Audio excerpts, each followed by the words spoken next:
Brother made my life hell, then got my wife pregnant. Now he wants my help after our parents disowned him and left me their $2 million inheritance. My younger brother, David, has always harbored a deep-seated resentment towards me. If you think it stemmed from jealousy, you'd be wrong. He was the favored child, not me. There was no reason for him to be envious. To give you some context, our mother always indulged David. He was the golden child of our family. She cooked his meals, did his laundry, and even asked me to help him with his schoolwork. I was expected to assist him simply because we were family, but I never received the same consideration. I accepted this, as I was quite independent.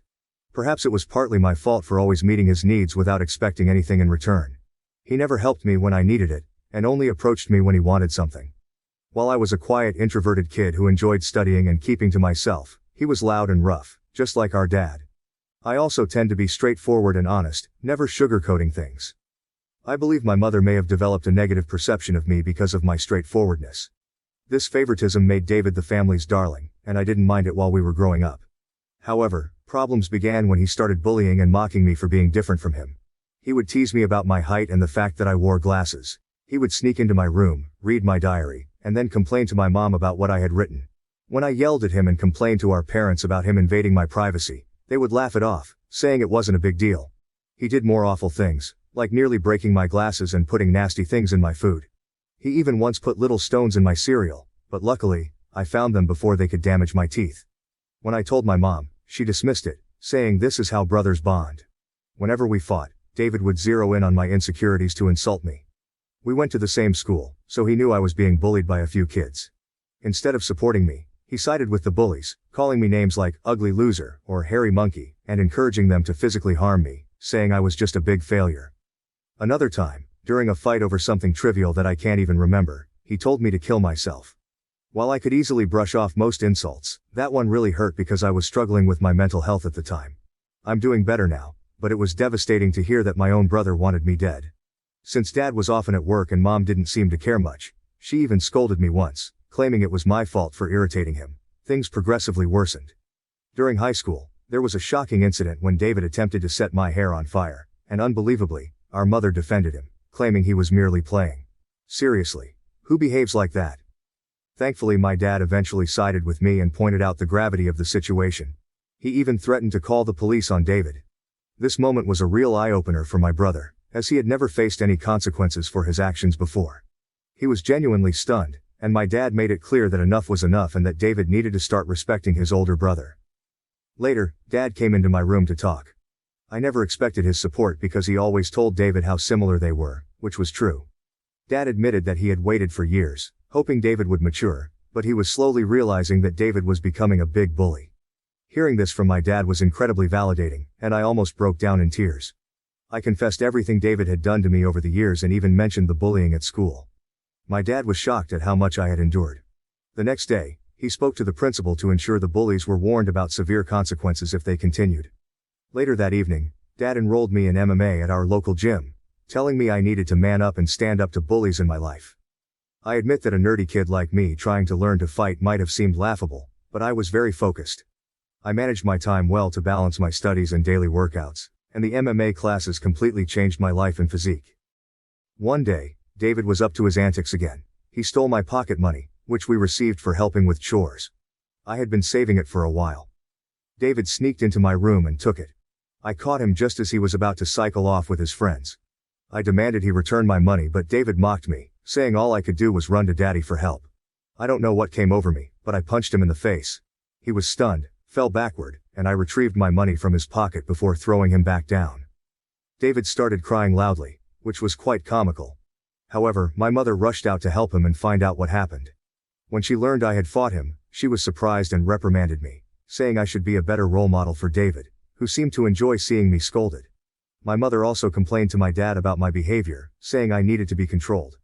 My dad grimly asked both of us to explain ourselves. I told him how David had stolen the money I had worked hard for and saved, while David tried to justify it by saying he needed the money for a date, and that as his brother, I should help him. However, Dad told David he was lucky I only punched him for stealing because anyone else would have called the police. He continued to tell David that he had no right to take others' things without their consent.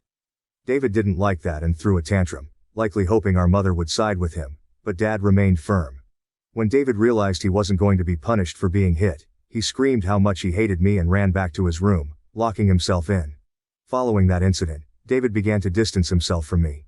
He had finally understood that he couldn't bully me anymore, and that even Dad had stopped supporting his antics. For the first time in a long while, I felt like we were equals. Though he could no longer physically harm me, he resorted to verbal insults when our parents weren't around. His behavior worsened with age, becoming angrier and more short-tempered each year. When I approached him with a question, he would ignore me and walk away, muttering insults like nerd or loser under his breath. If he needed to communicate something, he would relay it through our mother instead of speaking to me directly. When I questioned her about why David couldn't just talk to me, she would urge me to be more understanding. I couldn't tell if it was just puberty or genuine hatred. Over time, dealing with his comments became unbearable, and I longed to move out and get away from him. I repeatedly asked my mother to mediate a sit-down conversation for us to resolve our issues, but she always refused, saying she didn't want to get involved. When I asked her opinion on why David treated me this way, she would brush off the question. Eventually, I left for my dream university, having earned a scholarship as a top student. My dad threw a party for me, and even my mom seemed proud. However, David remained aloof and distant, barely acknowledging my achievements. The day I left for university was a mix of excitement for the future and relief to escape the toxic home environment. The first few months at university were liberating. I made new friends, enjoyed my classes, and started to build a life separate from the oppressive atmosphere of my childhood. The constant fear of David's verbal attacks lifted, giving me a newfound sense of peace. During my second year, I met my wife Karen at a frat party through a friend, and we immediately clicked. Coming from a religious background, having kids outside of marriage was frowned upon. However, when we discovered she was pregnant in our final year, we decided to marry right after graduation. Our wedding was a small but joyful ceremony. Our parents were happy for us, and we enjoyed the celebration. At that moment, I believed Karen was the love of my life. I had always envisioned a monogamous relationship, one woman to come home to and share my life with. Despite other women showing interest over the years, I never pursued anything because I was genuinely content in my marriage. Karen was my dream girl, and I never wanted to hurt her. However, I later uncovered two incidents of infidelity in our marriage. One was an intermittent affair with her married co-worker that spanned several years, and the other was a brief fling with an ex-boyfriend during a visit to her family. Some might think I was naive, and looking back, I can't completely disagree. Each time we separated for a while, I chose to forgive my wife. I didn't want to raise our child in a broken home and believed we could overcome these obstacles. The affair with her co-worker happened when we were young, and I attributed it to youthful mistakes and poor judgment. For a period, things seemed to get better. Although I could never fully trust her again, I did my best to set aside my doubts, knowing that if I chose to forgive, I had to genuinely work toward a fresh start. It's been 4 years since her second betrayal, and I felt confident in my decision to give her another chance. Karen seemed to have changed, and we were genuinely happy, planning our family's future. However, 3 months ago, my world was shattered once more when she revealed that she had been having a long-term affair and suggested that our son might not be mine. Her words struck me like a ton of bricks. A mix of shock, betrayal, and disbelief overwhelmed me. I struggled to comprehend the enormity of her confession. In a daze, I managed to ask why she had kept such a significant secret and how she could have done something so devastating. Her reaction was cold and indifferent, as if she were detached from the pain she caused. Her vague responses left me with more questions than answers. It was a surreal and painful moment, confronting the shattered trust and uncertainty about my own family. I continued to press Karen for the truth because I felt I deserved to know the father of the child I had been raising since birth. Ultimately, she admitted it was David. My eyes widened in shock as I asked Karen what she meant. She explained that she and David had become friends when I introduced her to my family, and she stayed with us from Thanksgiving until New Year's. David, usually cold to me, was warm and polite towards her, which made me glad because I didn't want Karen to friendship with her. She mentioned that he would harmlessly flirt with her when I wasn't around, and eventually, things escalated beyond her control. The vision of my wife and brother sleeping together made me feel sick. Karen confessed that she felt guilty afterward and left him, which matched her abrupt decision to go home instead of spending New Year's with me. Although I tried to convince her to stay, she was adamant about leaving. When we met back at college after the holidays, she was her usual cheerful self, so I didn't question anything. 2 weeks later, we found out she was pregnant. Karen admitted she didn't know if the child was mine or David's, and with no way to prove it, she chose to stay with me, knowing I was the more dependable brother. This was why we got married. My world felt like it was crashing down. The son I loved might not even be mine. I asked Karen if she had been sleeping with David recently, and she slowly nodded. She revealed that they had always stayed in touch because their chemistry was undeniable. They would sneak off to hotels, lying to me about working overtime. She admitted that half of her business trips were actually romantic getaways with him. I asked why she married me if she wanted my brother, and Karen said she didn't want to be the one to break off the marriage. She saw me as a wonderful father to our son and decided to stay. In her words, she made a mistake and didn't know when to stop. I told Karen I was glad she told me the truth but that I was going to pack up and leave.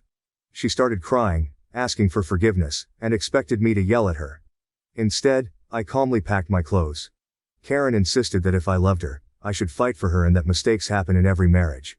When she realized I wasn't going to do anything, she changed tactics, saying our son would be affected by a divorce and that children shouldn't be raised in broken homes. I reminded her that I might not even be the father, which made her cry more and accuse me of being cruel. It seemed like she believed nothing could make me want to leave the marriage. Perhaps it was partly my fault for letting things slide in the past. While I did love her, it felt more like it stemmed from thinking we had a son together and had been together since college. Karen kept insisting it wasn't too late to fix things, but I struggled to believe her and had no patience left.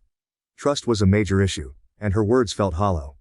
Even if I forgave her, I could never forget she slept with my brother. I've always believed in forgiving mistakes because we're all flawed, but this was beyond acceptable limits. I left her crying on the doorstep and checked into a hotel.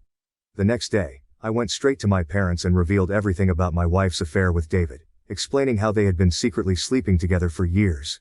The shock on their faces was undeniable. True to her nature, my mother initially tried to defend David, insisting that her boy could never do such a thing to his own brother. Determined to expose the truth, I asked my parents to remain silent and let me call David in front of them. I instructed them to stay quiet so I could catch David off guard, making him believe it was a private conversation. When David answered the phone, I confronted him about the affair. At first he vehemently denied it, refusing to accept any responsibility. However, when I told him that Karen had admitted to everything, he started blaming her, calling her characterless. He claimed it wasn't his fault if women were attracted to him and that he was the better-looking brother. I told him firmly that I would expose him to everyone. When David mocked me, saying no one would believe me because he was the golden child, I scoffed at his arrogance and thanked him for confirming the truth, knowing our parents had heard everything. David went quiet and then spluttered, trying to explain himself and salvage his image. My mother, still in shock, demanded an explanation from David. He stuttered through a feeble attempt to justify his actions, blaming everyone else but himself and desperately trying to shift the blame onto Karen. I could see my mother, who had once been protective of her favored son, now felt a mix of disappointment and anger. In that charged moment, I felt a strange sense of vindication. For years, I had endured David's torment. Now, the truth was out, and the roles were reversed. It was David who stood exposed, his actions laid bare for everyone to see. As David's words faltered, my father, usually reserved in his expressions, couldn't contain his disappointment. He asked me to pass him the phone and began to speak to David. "David," my father began, his voice laden with disappointment. "What you've done isn't just a betrayal of your brother, but a betrayal of this family. You slept with your brother's wife and continued the affair even after they were married. Your actions have severe consequences and have irreversibly shattered the trust we had in you. I raised both of you to value family, loyalty, and decency. What you've shown today defies everything I've tried to teach you." He paused, letting the weight of his words sink into David's conscience. "Your disregard for your brother's feelings and the lack of respect for his marriage are unacceptable. You've not only hurt him but also torn apart the bonds that hold our family together. Your mother and I are partly to blame for what you've become, but we will no longer tolerate this behavior. From today, you're cut off from the college funds I set up for you. You'll have to figure out how to pay your university fees on your own. I will also stop funding your lifestyle. Do you think it makes you more of a man to sleep with married women? Let's see how you manage without my money." Throughout this, I maintained a composed demeanor. Although I initially wanted to scream at David, watching my dad punish him was the ultimate vindication. I had exposed his true nature, and it was clear he had underestimated the consequences. My mother, despite David's persistent protests, continued to justify him, but my father swiftly ended the call, shutting down David's attempts to explain away his actions. Afterward, my mom approached me and hugged me. It had been a long time since we shared such a moment, but in that embrace, there was an unspoken understanding and support amid the family turmoil. She apologized for not believing me all this time. My 14-year-old self could never have imagined this moment, being vindicated and embraced by my mother. Following this, my dad helped me find a good lawyer to divorce Karen. She and her lawyer tried to fight dirty, asking for alimony since I earned more than her. But her affair played heavily in my favor. We also conducted a paternity test, and it was confirmed that David was indeed the father of the child. The news was incredibly painful, even worse than discovering Karen's infidelity. I was furious that the son I had loved and raised wasn't mine. However, I decided to stay strong. Karen begged me to continue visiting my son, arguing he shouldn't be punished for the situation, but I couldn't bear to see him. He reminded me too much of David, and I hated it. After my divorce was finalized, I felt a sense of freedom wash over me as I moved into my own bachelor pad. It felt surreal to live alone since I had married so young and never really had the chance to experience independence. However, my naturally independent nature allowed me to quickly adapt to my new lifestyle, and I thoroughly enjoyed it. 2 weeks ago, my dad called to tell me he was considering changing his will because he didn't want to leave anything to David. My dad is incredibly stubborn, and once he decided to cut David out of his life, he stuck to it. David tried reaching out to our parents and even showed up at their doorstep, begging for forgiveness, but they refused to let him in. Even my mother, who usually gave in to David's tantrums, seemed done with him, though it must have been hardest for her. David never texted me to apologize for what he had done, showing he didn't regret his actions. He was just upset about being cut off from our parents. Dad told me he planned to leave everything to me, ensuring David wouldn't contest it later. He would leave David only $1. My eyes widened in shock as my dad had worked hard his entire life. Including his assets, retirement fund, and life insurance, the total came to nearly $2 million. The only condition in his will was that if my dad passed away before my mom, she would continue living in their house, even though ownership would transfer to me. I didn't mind this, as I wanted to care for my mom in her final days. Somehow, David found out about this, and, unable to reach our parents, called me yesterday, trying to make amends. He explained how he was struggling with college and that after Karen discovered the paternity of the child, she had been pestering him for child support. He said he had no money and was looking for part-time jobs but couldn't find anything. He begged me to talk to our family to start fresh since he really needed my help. I laughed in his face and told him I was done with him. I reminded him that he should have thought about the consequences before sleeping with my wife and getting her pregnant. David argued that I was being unfair and that Karen was also to blame, to which I agreed. I reminded him that I had divorced her, making her his responsibility now. He shouldn't be calling me to complain about her or the child since these were the consequences of his own actions. David started to raise his voice, but I interrupted, reminding him that he was no longer the favored child in the family but the black sheep who had slept with his own brother's wife. At that moment, David began to cry, telling me how everyone, including our grandparents and relatives, had turned against him. While this was true, it was no longer my concern. I told him we were done and that he should never call me again since I no longer considered him my brother. Since then, I've replayed the conversation in my mind. Despite my hatred for my brother, I had never heard him cry, at least not since we were kids. I won't lie. It did hurt me a bit to see him so helpless. So, I guess I'm here to ask if I should talk to our parents about him or if I would be an asshole if I don't. Update 1. Hi everyone, many of you have been asking why I am no longer in contact with my son Henry, and some have even called me cruel. I need to explain that I am not comfortable raising another man's child. This isn't a stepson situation. I was led to believe Henry was my son, only to later discover he is actually my brother David's son. Naturally, this revelation hurt deeply, and I cried over it for days. The main reason I don't want any contact with Henry is that I no longer want Karen in my life. If I remain connected to her child, she will find a way to re-enter my life, and I need my space. You may think I'm cruel or selfish, but I can't see him ever again, at least not for a very long time. Update 2. Most of you correctly guessed that it was my mother who informed David about my dad changing his will, leading David to call me as a last resort to fix things. I confronted her in front of my dad, and she broke down, saying I had punished David enough and that he had learned his lesson. My dad firmly told my mother that if she believed what David did was forgivable, then he could no longer stay married to her because he could never forgive such a betrayal. This threat silenced my mother. My dad made it clear that if she ever talked with David again and we found out, she could pack her bags and leave. As I mentioned, my dad is very stubborn. Hopefully my mother will learn from her mistakes. Update 3. Reddit. It's been 5 months since my last update. My relationship with my parents has improved over the past few months. My dad and I go golfing every weekend, and he treats me more like a buddy than a son. Although my mother misses David, she has stayed away from him. The last I heard about David was from my cousin, who said David had been asking everyone for money, and eventually had to drop out of college because he couldn't afford the fees. He and Karen are living together, and he has a part-time job as a mechanic. Apparently they are raising Henry together, which is a good thing I guess. I never discuss David with my parents, and they don't bring him up either. For everyone asking, I am doing quite well. I was promoted at my job 2 months ago, so my salary has significantly improved. I haven't been dating anyone as I feel I still need time and space to heal. I've been going to therapy, so we'll see how that works out. Thank you for watching. If you haven't subscribed yet, please do so and hit the notification bell to stay updated with more shocking real-life stories happening around you. I quit my job to care for my father, but was shocked to discover his interactions with a prostitute broker and substantial withdrawals from his brokerage account. My name is Daniel. At 29, living in a bustling metropolitan area just an hour's drive from where I was raised, I find myself in a juxtaposition of worlds. My high-paced urban life as a successful software developer contrasts sharply with the quiet suburban life of my family. Earning $200,000 a year, I've established a comfortable existence in the city, complete with a sleek apartment overlooking the skyline, a wardrobe suited for tech company chic, and a social circle that revolves around tech meetups, weekend hiking trips, and the occasional high-end restaurant outing. Yet despite this seemingly ideal setup, my thoughts frequently drift back to the single-story house nestled in the serene suburbs, the place I still call home.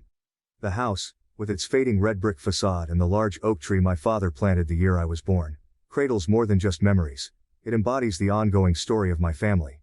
My mother Jane, at 64, still powers through her work week, dedicating over 60 hours to her managerial role at a local logistics company. Despite the toll it takes, she brings home $95,000 annually, a sum that barely stretches to cover the essentials and the medical bills that have begun to pile up. Her resilience, often silent and unacknowledged, has been the cornerstone of our family's survival. Living with her are my father, Michael, and my older sister Sarah, along with her spirited 4.5-year-old son, Ethan.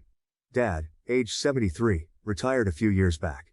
His days of working as an electrician are behind him, replaced now by afternoons on the porch with a crossword puzzle, the remnants of a life spent in labor quietly fading into the routine of a man sustained by Social Security checks.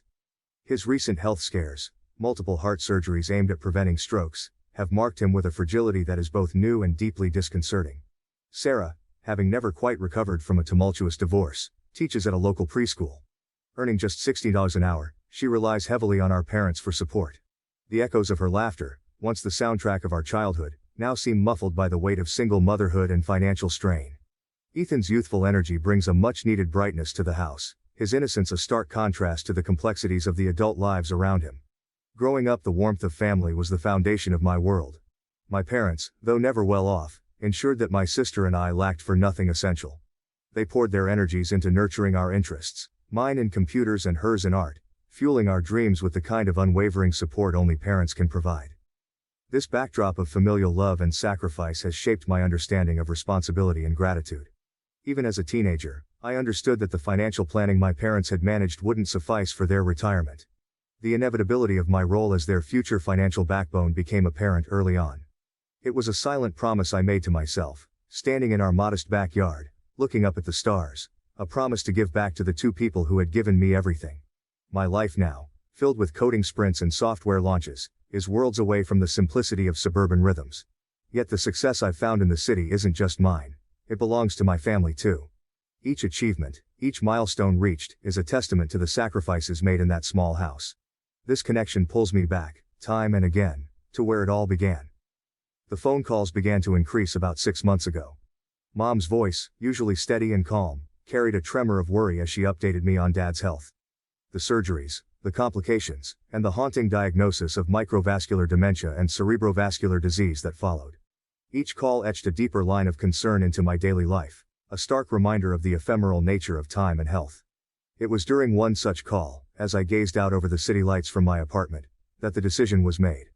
The pull of my family's needs outweighed the allure of city lights and fleeting tech trends. I knew then with a certainty that rooted itself deep within me. I needed to return home, to be there in ways that phone calls and weekend visits simply couldn't cover. So, I started to plan. Plan for a future that involved more than just my personal aspirations, plans that would weave the safety and well-being of my family into the fabric of my daily existence. This wasn't just a decision born out of duty but out of a deep-seated love and a commitment to those who had shaped me. This return home isn't merely a change of address, it's a reorientation of my life's priorities. As I pack up my city life, each item I place into a box, a book, a photo, a souvenir from a tech conference, is a tangible reminder of the journey I've undertaken. Ahead lies a path filled with challenges and adjustments, but also with the opportunity to give back in the most meaningful way possible.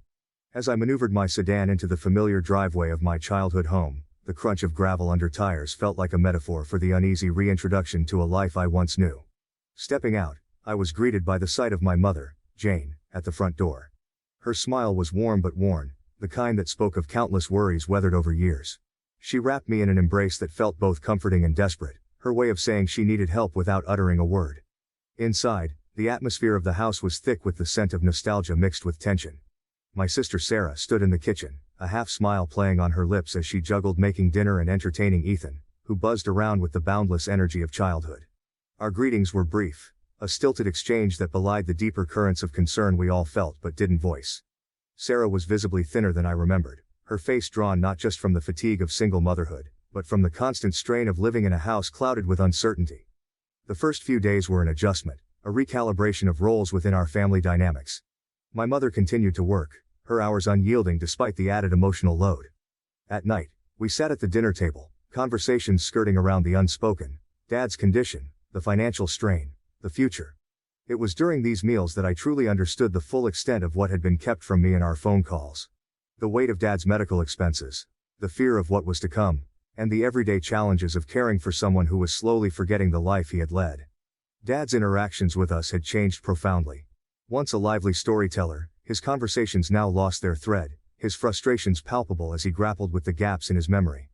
Observing him, I saw flashes of the man who taught me to ride a bike, who fixed broken appliances with a magician's ease, now struggling to remember names, faces, and dates.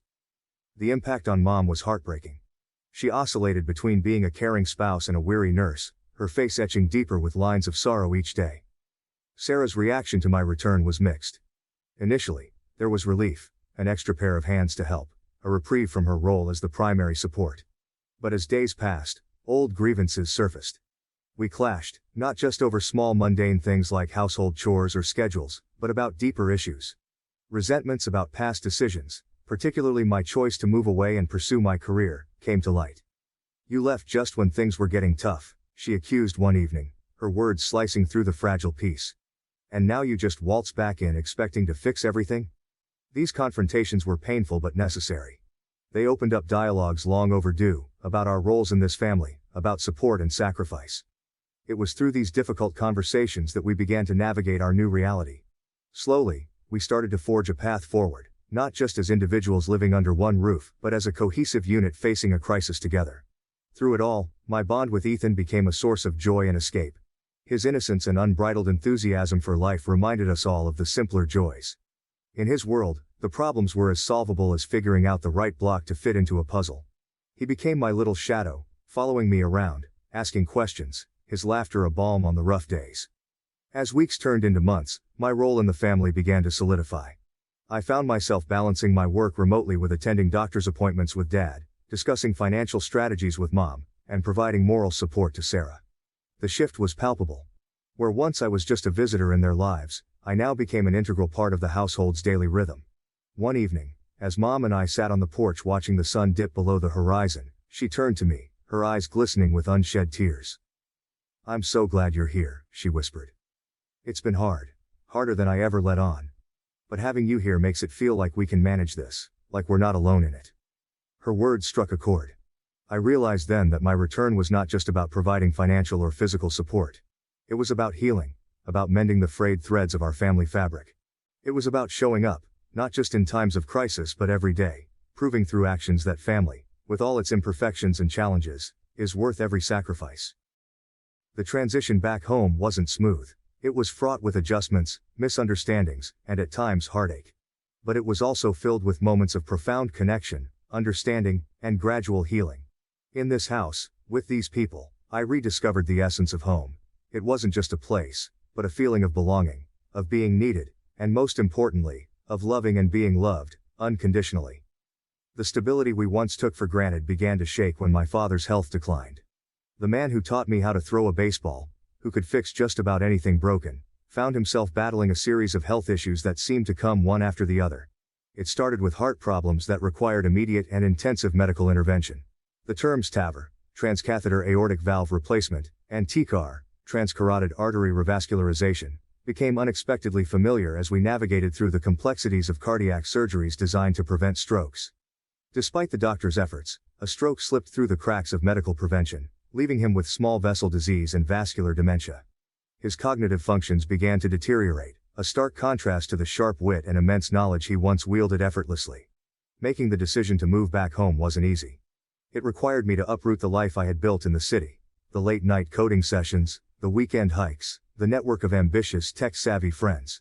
I had to step away from a promotion that was almost in reach, trading potential career advancements for family responsibilities.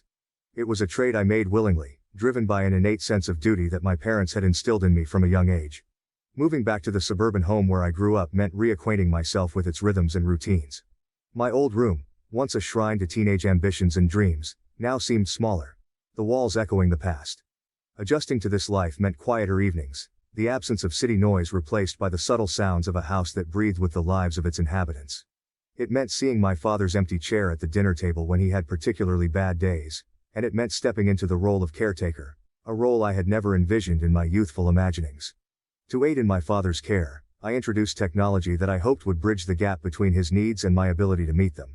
The AirPods Pro I bought him connected him to his favorite music and shows, providing comfort when the confusion of dementia clouded his mind. More significantly, I gifted him my Apple Watch Series 8, equipped with health monitoring features. This watch became a crucial tool in tracking his heart's behavior, particularly its ability to detect atrial fibrillation, a condition we now watched meticulously. The transition was emotionally taxing. The joy of being close to my family again was often overshadowed by the realities of my father's condition. Each doctor's visit, each small sign of his worsening health, reminded me of why I had returned. I spent countless hours researching ways to enhance his quality of life, from diet changes to cognitive exercises that might slow the progression of his dementia. That night was unusually quiet, the sort of silence that seems almost anticipatory, as if the house itself was holding its breath. After dinner, where conversation fluttered nervously around mundane topics, I found myself restless. With a mind that refused to quiet, I decided to tinker with some of the tech gadgets I'd brought for Dad, thinking perhaps I could distract myself. Dad had always been somewhat wary of technology, but he had taken a peculiar interest in the Apple Watch I gave him, fascinated by its ability to monitor his heart rate and other health metrics. It had become a routine for me to help him set it up, ensure it was charged, and sometimes, reset it to make sure it was functioning optimally. That night, as I took the watch into my hands, I noticed it needed resetting. The screen was lit up with notifications, too many for Dad to have possibly managed on his own. As I navigated through the menus to find the settings, a message notification popped up briefly before disappearing. My curiosity piqued, I ventured into the Messages app. It was then I noticed the recently deleted folder had entries, something I hadn't expected Dad to know how to use. The logical part of my mind suggested there was a simple explanation. Perhaps Mom had deleted messages after borrowing his watch. But something about the late hour, the quiet of the house, and the nagging sense of unease that had settled in my stomach compelled me to open the folder. The messages I found there were not just surprising. They were shocking. The texts were not from family members or old friends, but from an unknown number, discussing arrangements and meetings with an unsettling familiarity and explicitness. Each message was more revealing than the last, discussing times, locations, and payments. The content was clear. My father had been communicating with a prostitute broker. I felt a cold wave of disbelief wash over me, followed by a sharp pang of betrayal. My father, the man who had taught me the values of honesty and integrity, was leading a secret life that was now laid bare before me. I sat there, the watch heavy in my hands, as I struggled to reconcile this image with the father I thought I knew. Driven by a need to understand the full extent of this betrayal, I logged into his brokerage account, which he had shared access with me years ago for emergencies. What I found only deepened the chasm that was opening up inside me. The account, which should have held close to $100,000, was now down to $66,000. The transaction history showed several withdrawals of $3,000 each over the past year, coinciding with the dates mentioned in the deleted texts. The room felt like it was spinning as I pieced together the implications of these withdrawals. This wasn't just a moral transgression, it was a financial betrayal that affected our entire family. The money in that account was supposed to be part of my parents' retirement fund, crucial for their care, especially given Dad's health condition. Yet it had been siphoned away to fund clandestine meetings that shattered the facade of the life we had been living. I sat alone with this information well into the night, the glow from the screen of my laptop casting shadows on the walls. The weight of what I had discovered felt overwhelming, not just in its immediate impact, but in what it meant for the future. How could I confront my father about this? What would this revelation do to my mother, who had already borne so much? And what of Sarah and Ethan, who lived under this roof, innocent and unaware of the storm that was brewing? The night's revelations hung heavily in the air, tainting the familiar comfort of my old bedroom. I lay there, staring at the ceiling, grappling with a whirlwind of emotions. From anger and betrayal to an overwhelming sense of desolation. Growing up, my father was my hero. He was the one who taught me to ride a bike, to respect others, and to stand up for what I believe in. But as I grew older, I witnessed the facade crumble. Behind closed doors, his relationship with my mother was fraught with tension and discord. He spent money with little regard for our family's financial stability, indulging in whims as if the act could fill the growing voids within our household. My mother, in stark contrast, was the pillar who bore the financial burdens, working tirelessly, yet never allowed herself the luxury of even the smallest indulgences. In my early 20s, the strain had become unbearable. I had issued an ultimatum to them: resolve their issues or face losing me. At the time, it seemed like a necessary threat. Looking back, it only served to deepen the divide, especially with my mother, who felt caught in an impossible situation. She resented the position I put her in, yet continued to patch the seams of our family fabric in silence. The night before, as I delved deeper into my father's deceit, the years of pent-up frustration and disappointment erupted. The discovery of his communications with a prostitute broker, along with the significant withdrawals from his brokerage account, was the last straw. This wasn't just a moral failing, it was a betrayal that jeopardized our family's financial security. Sitting at the kitchen table that morning, surrounded by the remnants of my childhood and the shattered pieces of the respect I once had for my father, I felt a profound sense of alienation. I couldn't face my family. I couldn't look into my mother's eyes, knowing the additional pain this would cause her. So, I made a decision. One that now, in the quiet solitude of my city apartment, I question with every aching part of my being. I left. Without a word of explanation, I packed a bag, the weight of each item seeming to anchor me further into a quagmire of guilt and confusion. I left a note, vague and insufficient, expressing a need for some time alone to think.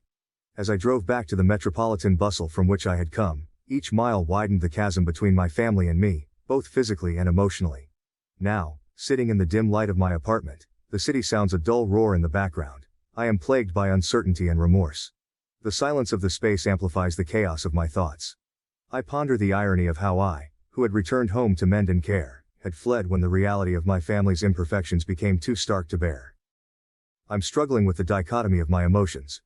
On one hand, my father's actions are indefensible, a reckless endangerment of our family's stability and my mother's sacrifices. On the other, he is still my father, the man who, despite his flaws, played a crucial role in who I am today. How do I reconcile these two sides? How do I balance the scales of justice and filial duty? I remember my mother's words from years ago, after I had issued my ultimatum.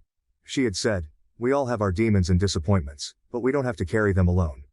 Her words echo in my mind now, a reminder that perhaps abandonment isn't the solution, but a continuation of a cycle of hurt. I find myself typing out my thoughts, casting them into the void of the internet. Perhaps someone out there has faced similar crossroads, has navigated the murky waters of familial obligation and personal integrity. I seek not absolution, but perspective. How do others deal with the complexities of family dynamics, where love and disappointment are so often intertwined? As I sit here, the cursor blinking expectantly, I realize that my journey back home isn't just about geographical distance. It's about bridging the gap between the son I was and the man I need to become. It's about facing the hard truths, not just about my father, but about myself and my own reactions. It's about understanding that in the tapestry of family, each thread, however flawed, contributes to the strength and pattern of the whole.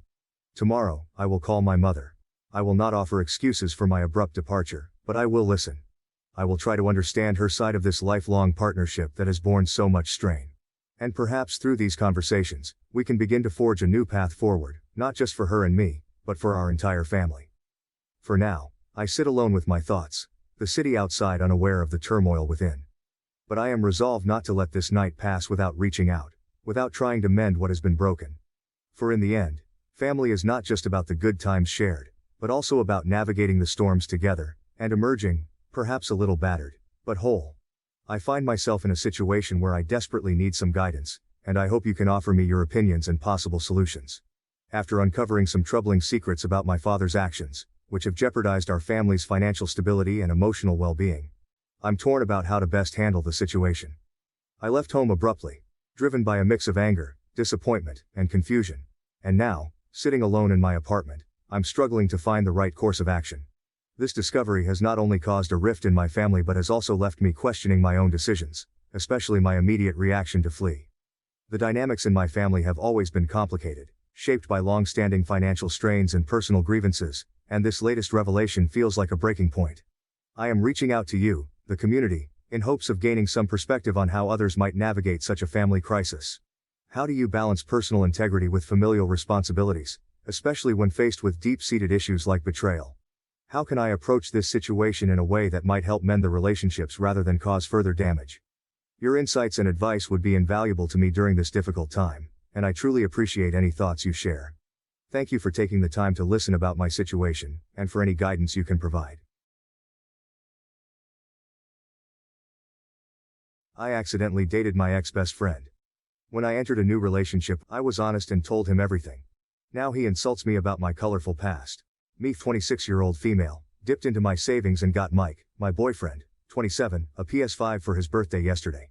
He knew he was getting the PS5 because he told me that the PS5 is the only thing he wants. From the moment the new console was announced, he had been talking about it non-stop. Every conversation seemed to circle back to the PS5, from the games he was excited to play to the new features he couldn't wait to try out. It was clear that this was more than just a gift, it was a dream come true for him. We've been together for 4 years, so the cost didn't matter to me. I saved up for months, carefully setting aside money from my paycheck, because I wanted to see the look of pure joy on his face when he unwrapped it. That is until I found out what he thinks about me. Some background. When I was 18, I was involved with Jake, a guy who I met online. Jake was charming, funny, and we instantly clicked. Our online chats quickly turned into late-night phone calls, and soon after, we decided to meet in person. Those 3 months with Jake were fun and full of excitement, but our relationship fizzled out as quickly as it began. We realized we wanted different things and decided to end things on amicable terms. Shortly after, I moved on with Adam, a guy from work. Adam was different from Jake, more mature, more grounded. We started off as friends, bonding over shared projects and office jokes. One thing led to another, and before I knew it, we were dating. Our relationship was steady and comfortable, and for a while, it seemed perfect. But a couple of months into our relationship, I discovered that Jake and Adam were actually really close friends. They had grown up together, shared countless memories, and were practically inseparable. I didn't know Jake long enough to meet his friend group, so I had no idea. The realization hit me hard. I felt guilty, embarrassed, and a bit betrayed by the universe for putting me in such an awkward situation. After finding out, I took some time off dating to reflect and heal. I needed to clear my head and figure out what I wanted in a relationship. It was a confusing period, but it gave me a chance to grow and learn from my past mistakes. 2 years later, I met my current boyfriend, Mike. Meeting Mike felt like a fresh start. He was kind, understanding, and we had an instant connection. I was upfront and honest with Mike about my past and the fact that I was unintentionally involved with friends. He said he understood, and my past didn't bother him. For the first time in a long while, I felt hopeful about a relationship. When I got into a relationship with Mike, I was upfront and honest about my past and the fact that I was unintentionally involved with friends. I remember the conversation vividly. We were sitting in his cozy apartment, the soft glow of the evening light filtering through the windows. My heart was pounding because I knew that this was a make-or-break moment for us. I didn't want any secrets between us, and I felt that he deserved to know everything. I took a deep breath and told him about Jake and Adam, explaining how I had met Jake online and dated him briefly, only to later find out that Adam, my next boyfriend, was his close friend. I laid it all out there, my voice trembling slightly as I recounted the story. I emphasized that it was never my intention to cause any drama or to hurt anyone. I just wanted him to understand my past and the lessons I had learned from it. Mike listened intently, his expression calm and thoughtful. When I finished, there was a moment of silence that felt like an eternity. Then, he reached out and took my hand, giving it a reassuring squeeze. He looked me in the eyes and said, "I understand. Your past doesn't bother me. We all have things we've been through, and what matters is who we are now and how we treat each other." His words were like a balm to my anxious heart. I felt a wave of relief and gratitude wash over me. In that moment, I believed that Mike was someone who truly accepted me for who I was, flaws and all. It made me feel secure and loved, and it strengthened my resolve to build a future with him. But everything seems to be a lie after what happened last night at his party. The anticipation had been building for weeks. I had carefully planned the surprise, imagining the look on Mike's face when he saw the PS5. I even wrapped it up in his favorite color and added a big shiny bow. When I showed up with the PS5, Mike and his friends were already in high spirits, the room buzzing with laughter and chatter. As I walked in, I felt a surge of excitement and nervousness. The moment they saw the PS5, the room erupted. Mike and his friends were screaming with joy, their faces lighting up with sheer delight. Mike's eyes widened, and he let out a whoop of excitement, rushing over to grab the box from my hands. His friends gathered around, clapping him on the back and cheering. For a brief moment, I felt a sense of accomplishment and happiness. I thought I had made his birthday unforgettable. His best female friend Jessica laughed and said, "I wish I was a thought so I could afford a PS5 too."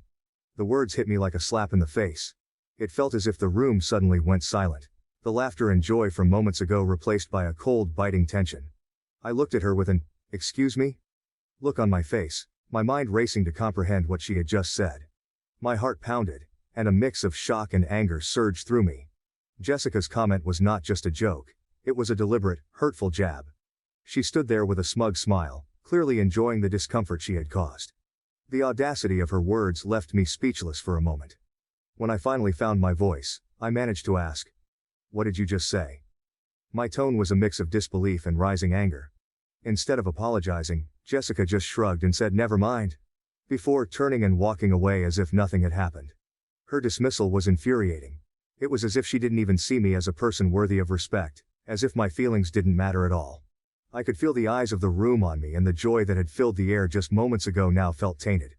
I confronted my boyfriend about it, feeling a mix of hurt and anger bubbling up inside me. I pulled him aside, away from the noise and laughter of his friends, and asked, "Why would Jessica say something like that?"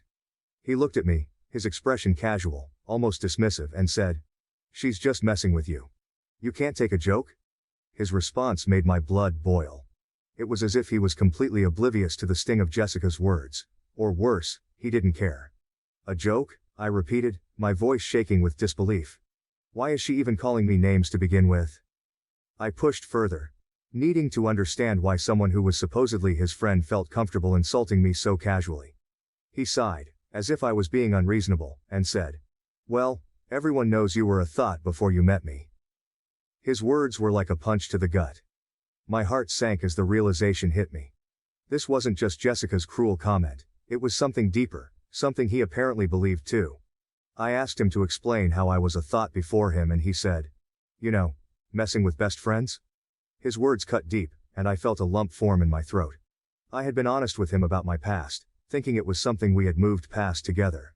Hearing him casually throw it back in my face was like reliving that painful chapter all over again. He then patted me on the shoulder, a gesture that felt condescending rather than comforting. "It's okay," he continued, as if he was doing me a favor. "You're not who you were back then. If I could get over your colorful past and thought mentalities, to give you a chance, then you could get over Jessica's comments and give her another chance." His words were a twisted attempt at justification, and they made me feel small and unworthy. The way he framed it, as though he had graciously overlooked my supposed flaws, was both patronizing and hurtful. It became painfully clear that he didn't truly respect or value me, despite the facade of understanding he had maintained for years. I didn't say anything.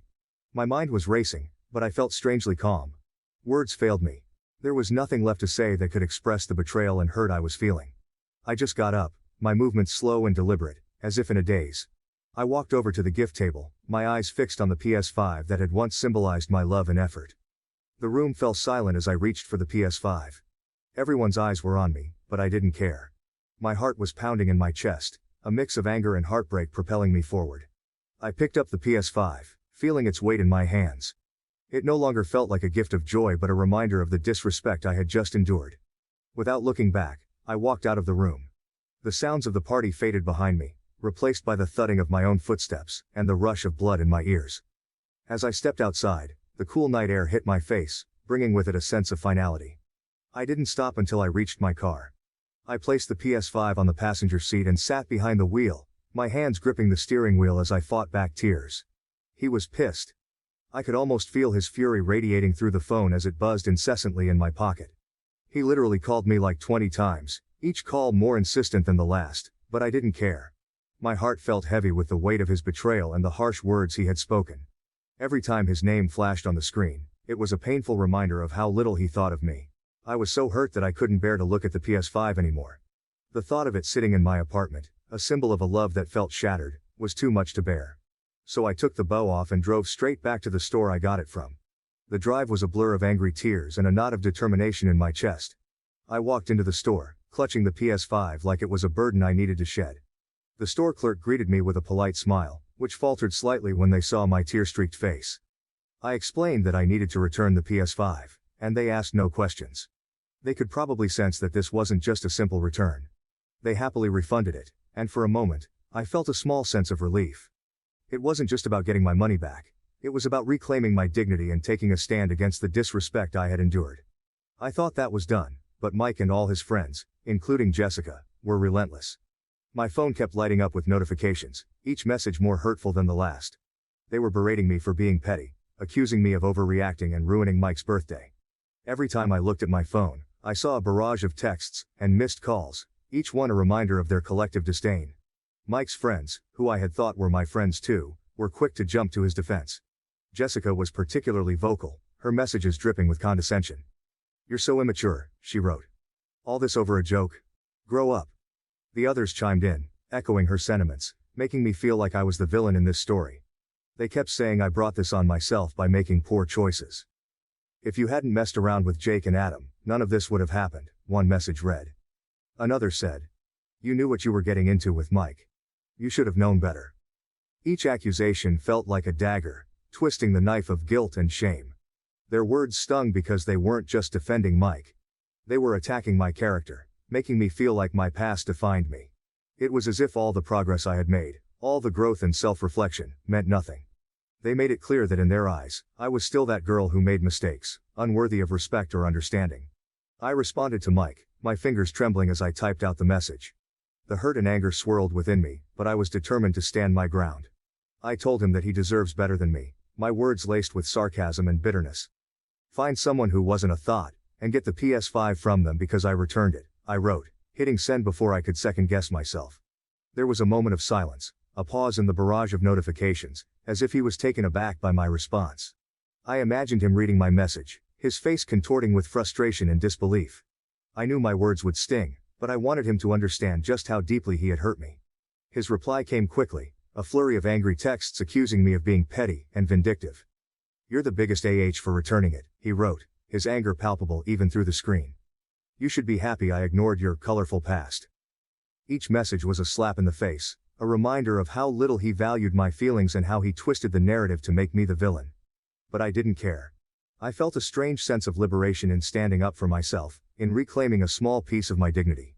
Returning the PS5 wasn't just an act of defiance, it was a declaration that I wouldn't be defined by his or anyone else's judgment. It was my way of saying that I deserved better, even if he didn't believe it. Mike's friends didn't let up. For weeks, they went on and on berating me, their messages flooding my phone day and night.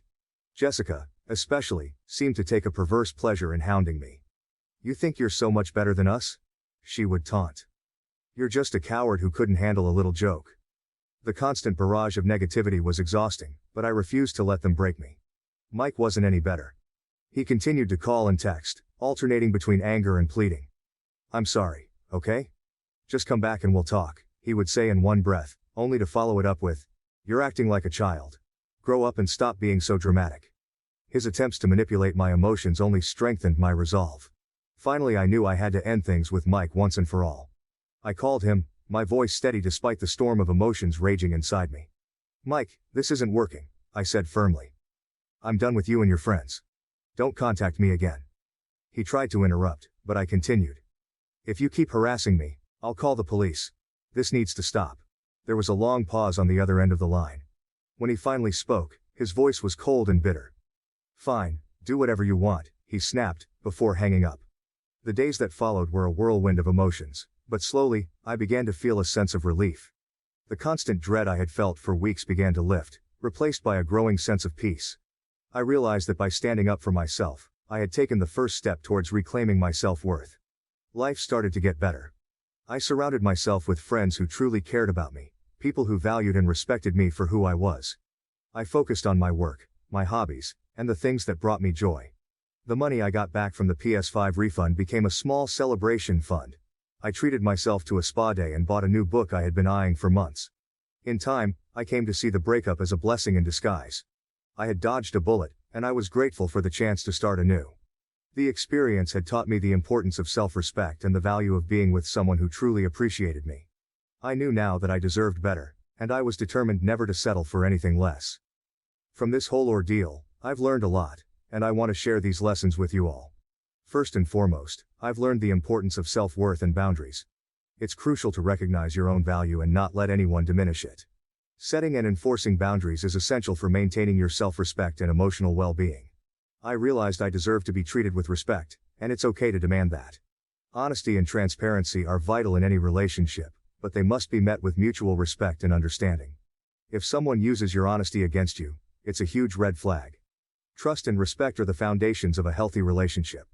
If a partner or their friends make you feel belittled or disrespected, it's a sign that the relationship might not be as healthy or supportive as it should be. Standing up for yourself is another big lesson. It's important to assert your boundaries and take action when you're being mistreated. Whether it's through direct confrontation or seeking external help, standing up for yourself is necessary for your own mental and emotional health. It might be tough, but it's absolutely worth it. I also learned the value of having a strong support system. Surrounding yourself with friends and loved ones who genuinely care about you provides strength and support during difficult times. They can help remind you of your worth and what you truly deserve. Going through this experience has shown me that growth often comes from adversity. Difficult experiences can teach you a lot about what you truly want and deserve in life and relationships. They can help you make better choices in the future and become a stronger person. Lastly, it's crucial to listen to red flags in a relationship. Disrespect, manipulation, and belittlement are signs that shouldn't be ignored. Taking them seriously is crucial for your well-being. I hope my story helps you understand the importance of these lessons. Remember, you deserve to be treated with respect and love. Don't settle for anything less. Some of the wholesome comments on this story. Comment 1. I'm so confused. But maybe that's because I'm an old lady who got married around the time you were in kindergarten. Hey, if anyone was wrong in the Jake, Adam incident, it was Adam. You might have dated friends, but he dated his best friend's ex. That's on them to figure out. And Adam's mistake only. B. Where I come from, dating 3 dudes in 7 years does not have a colorful past. Did hoe get a new definition since the early 2000s? And I hope you do something special for yourself with a little of that money you got back from returning that gift you got your ex-boyfriend. Comment 2, 55-year-old lady here. What went down in your colorful past wouldn't even be a bleep on anyone's radar when I was the OP's age. Your BF screwed up and accidentally showed you exactly what he really thinks about you. You have dodged a bullet. And please note, he's upset because his screw-up has cost him a PS5.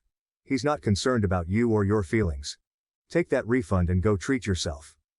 Comment 3. I am so glad there is no photographic evidence of some of the shit we got into when I was in my teens and 20s, back in the 70s and early 80s. Oh, the color, and the parties, and these young kids have no idea what grandma got up to back in the day. Comment 4. I like how you stood up for yourself and did not take any crap. You went in to find out what was happening and got an answer. The way he started screaming and giving you the "you should be grateful" just confirms that you dodged a massive bullet, and makes me worry a bit over what else he has been saying to you. Not only in this story. That isn't someone who loves you, that is someone using you for his own benefit. And secondly, it's a red flag he told his friends about what you told him, and that she felt so comfortable to use it as an insult. This shows me 2 people who don't respect you as a person. Please consider this relationship, to put it politely. These people still have a lot of growing to do, and I think you should allow them to do it on their own. In your opinion, what do you think about this story? Please leave your comment below to let me know. I accidentally dated my ex-best friend. When I entered a new relationship, I was honest and told him everything. Now he insults me about my colorful past. Me, 26-year-old female, dipped into my savings and got Mike, my boyfriend, 27, a PS5 for his birthday yesterday. He knew he was getting the PS5 because he told me that the PS5 is the only thing he wants. From the moment the new console was announced, he had been talking about it non-stop. Every conversation seemed to circle back to the PS5, from the games he was excited to play to the new features he couldn't wait to try out. It was clear that this was more than just a gift, it was a dream come true for him. We've been together for 4 years, so the cost didn't matter to me. I saved up for months, carefully setting aside money from my paycheck, because I wanted to see the look of pure joy on his face when he unwrapped it. That is until I found out what he thinks about me. Some background. When I was 18, I was involved with Jake, a guy who I met online. Jake was charming, funny, and we instantly clicked. Our online chats quickly turned into late-night phone calls, and soon after, we decided to meet in person. Those 3 months with Jake were fun and full of excitement, but our relationship fizzled out as quickly as it began. We realized we wanted different things and decided to end things on amicable terms. Shortly after, I moved on with Adam, a guy from work. Adam was different from Jake, more mature, more grounded. We started off as friends, bonding over shared projects and office jokes. One thing led to another, and before I knew it, we were dating. Our relationship was steady and comfortable,